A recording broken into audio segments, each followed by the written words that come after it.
Good day, I'm Theodore Henry, and this is your JIS News for Tuesday, September 24, 2024. Prime Minister Dr. Andrew Holness updated the Jamaican diaspora in New York on significant long-term investments being undertaken by the government to improve the country's road infrastructure. Dr. Holness asserted that Jamaica's stable economic performance has been pivotal in facilitating investments in critical infrastructure. He was addressing a diaspora town hall in New York on Saturday.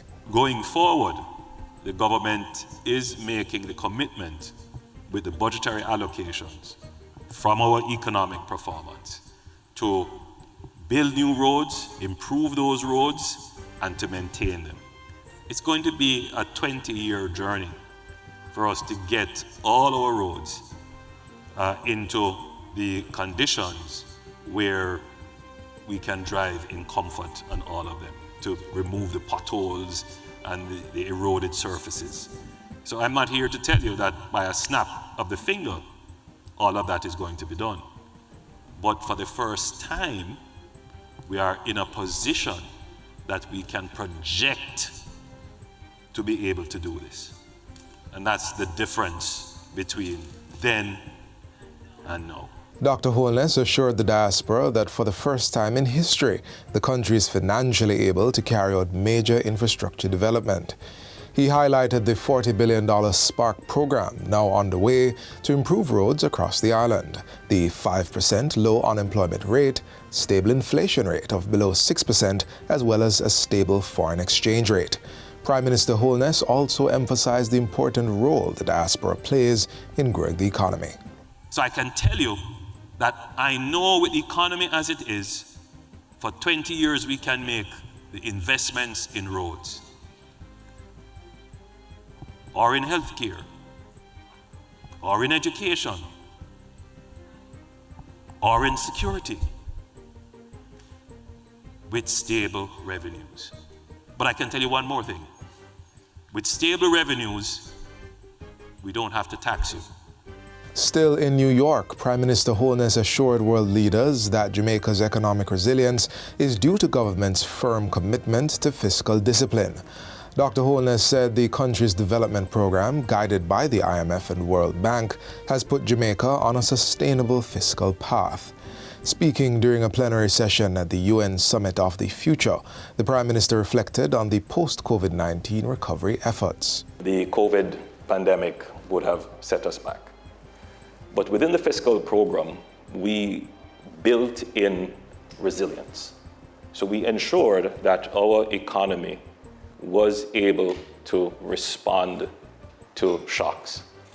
And we were able to respond to the COVID pandemic and the subsequent shocks that followed. So I think that Jamaica could be cited as an example of a country that maintained fiscal discipline, built in buffers, and took the necessary steps to build resilience in its economy to be able to respond to unexpected crises and shocks.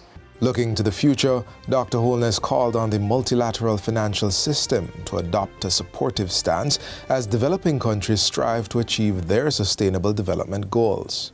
I believe that the multilateral financial system has a role to play in taking a very forward-leaning posture in ensuring that the global financial architecture is supportive of countries like Jamaica that have made the sacrifice, that are putting in the efforts to ensure that that sacrifice and effort results in growth.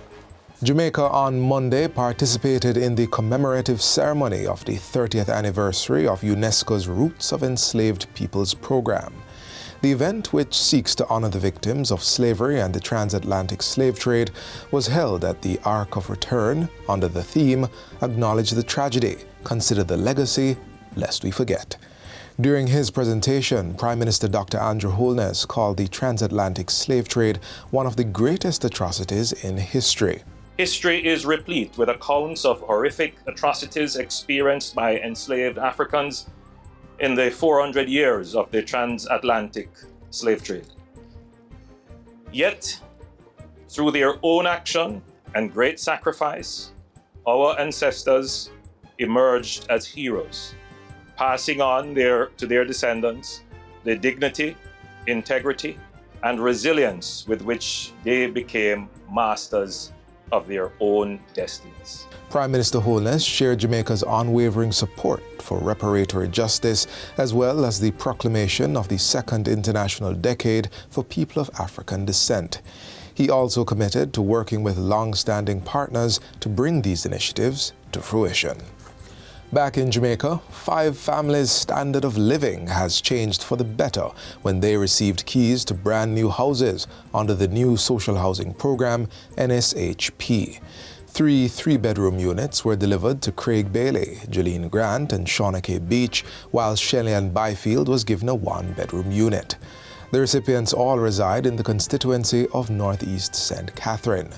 Meanwhile, Rosemary Johnson of Southeast St. Catherine received keys to a 3-bedroom unit which was built on land in St. Mary.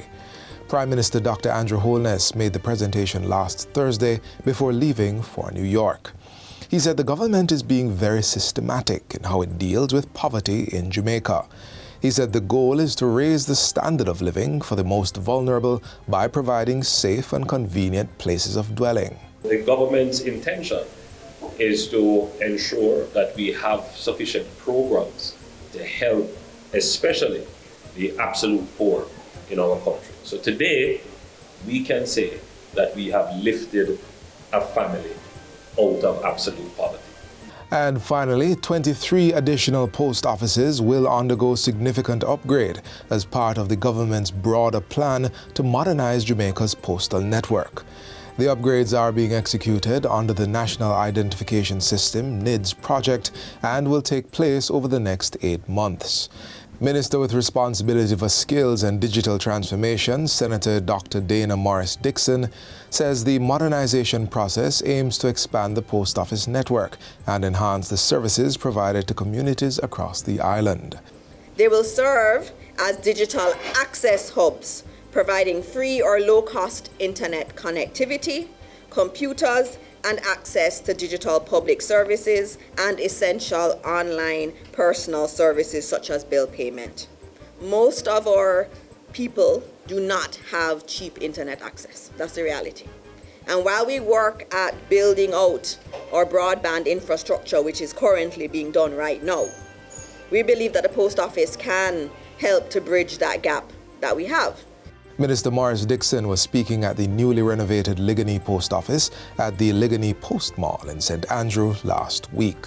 The modernization includes modern counters, additional computers, commercial service upgrades, updated branding, and signage.